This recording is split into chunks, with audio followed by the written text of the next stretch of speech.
Hoo boy, this is gonna be a fun couple months for movies.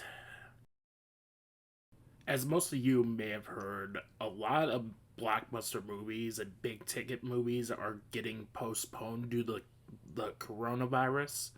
So I'm planning on not going to the movies for at least a month or at least until this blows over. Let's be honest, I'm not exactly looking to do Orion watches on Bloodshot or The Hunt if there is no viewership. I will more than likely cover those films and any subsequent films that come out later in the month when they hit video. In the meantime, in addition to this Invisible Man review, I also have reviews for Onward, The Way Back, and Guns Akimbo planned that I'm currently editing right now. I'm also going to take this month to release completed reviews that I didn't get the chance to release. I'm calling these videos the Coronavirus Catch Up, in which I will release my long planned singing review for Rocket Man, Uncut Gems, 1917, Cats, Terminator Dark Fate, Dark Phoenix, Men in Black International, my initial Spider Man Far From Home review, and my initial Charlie's Angels 2019 review. Fat Slob on Silent Bob will also make its return, but on a weekly basis, as two of these reviews are going to be deep dive video essays. In the meantime, here is my review for The Invisible Man. Stay healthy out there.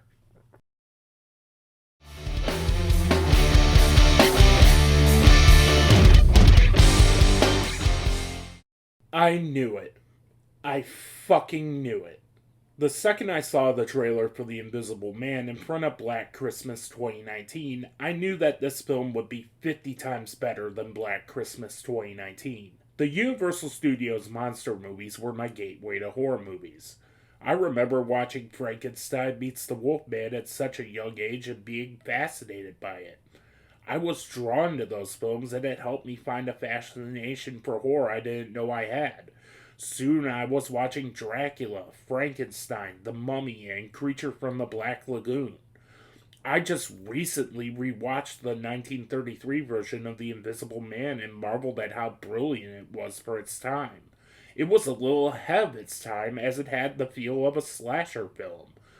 Which leads us to the Blumhouse produced The Invisible Man, directed by Leigh Whanell. Leigh Whanell recently made his directorial debut with a very underrated Upgrade. The film was shot for $5 million dollars and looked like it was made for $50 million dollars.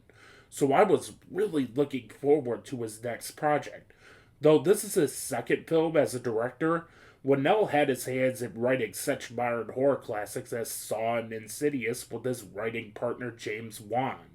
In fact, that is Leigh Whannell chained up with Carrie Elwes in the first Saw movie. Ladies and gentlemen, this is the first truly great film of 2020. I absolutely loved this film. I'm a bit of a Universal Studios Monsters purist. Of all the recent Universal Studios monster remakes made recently, this is the one that felt the most like a Universal Studios monster movie. The old Universal Studios monster movies were all built around tension and atmosphere. Leigh Whannell clearly loves these old films as each scene is dripping in tension and suspense. His movements with the camera are very awe-inspiring. Whannell's script makes you feel for Claire and her predicament. The pacing of this film is pitch perfect. There isn't a wasted second on screen. More importantly, this film did what The Kitchen and Black Christmas 2019 failed to do: make every character, both male and female, fully three dimensional. Elizabeth Moss gives one hell of a performance in this film. You feel for Cecilia and what she goes through. Whereas in The Kitchen, her husband was a one dimensional stereotype, her ex boyfriend is a charismatic and wealthy man who you get why he is dating her.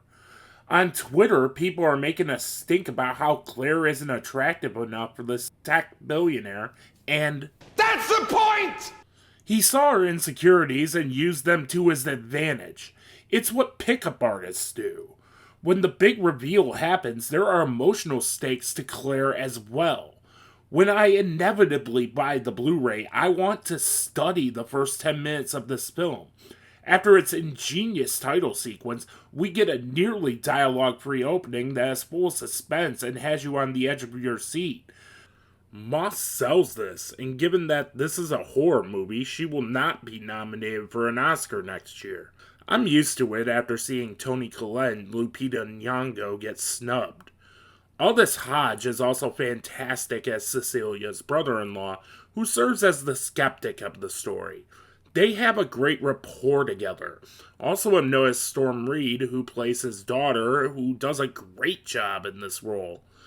But my main issue with both this and Upgrade is that Leigh Whanell's endings need another pass. This was almost a 5-star film until a plot point comes up that doesn't really add up. But other than those last 10 minutes, I loved the hell out of this movie, and I'm really looking forward to Leigh Whanell's future as a director. On a second viewing, I just might warm up to the ending. This is going to be one of those remakes that will be talked about in the same sense as John Carpenter's The Thing. Give this man every single Universal Studios monster property right now. The Invisible Man definitely gets a 4.5 out of 5. Be sure to like, comment, share, spread the word New Realms Media. Follow me on all my socials at New Realms Media. And until then, I'll see you next time.